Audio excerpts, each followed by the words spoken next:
మొలియాపుట్టి మండల కేంద్రంగా ఐటీడీఏ ఏర్పాటు చేయాలని, గిరిజనులు సాగు చేస్తున్న పోడు భూములకు పూర్తి స్థాయిలో పట్టాలు ఇవ్వాలని, గిరిజన గ్రామాల్లో సమగ్రాభివృద్ధి చేయాలని, సమస్యలు పరిష్కరించాలని కోరుతూ ఆదివాసీ గిరిజన సంఘం ఆధ్వర్యంలో మొలియాపుట్టి తహసీల్దార్ కార్యాలయం వద్ద గిరిజనులు ధర్నా చేశారు.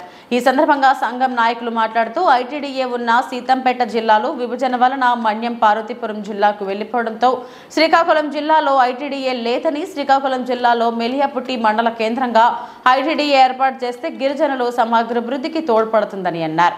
మండలంలో గిరిజనులు సాగు చేస్తున్న భూములకు పూర్తి స్థాయిలో పట్టాలు ఇవ్వలేదని, అటవీ హక్కులు చట్టం 2006 ప్రకారం గిరిజనులు సాగు చేస్తున్న పోడు వ్యవసాయానికి 10 ఎకరాల వరకు పట్టాలు ఇవ్వాల్సి ఉన్నప్పటికీ సాగు చేస్తున్న భూమిలో అరకొర మాత్రమే ఇచ్చారని తెలిపారు.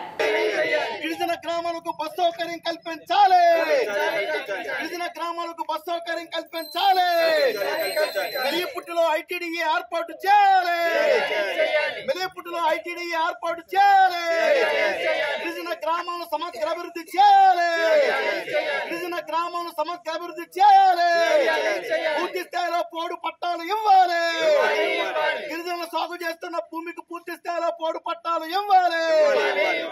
సాగు హక్కులు కల్పించాలి. గిరిజనులు సాగు చేస్తున్న భూమికి సాగు హక్కులు కల్పించాలి. గిరిజనుల సమస్యల పరిష్కారం చేయాలి. గిరిజన గ్రామాలను సమగ్ర అభివృద్ధి చేయాలి.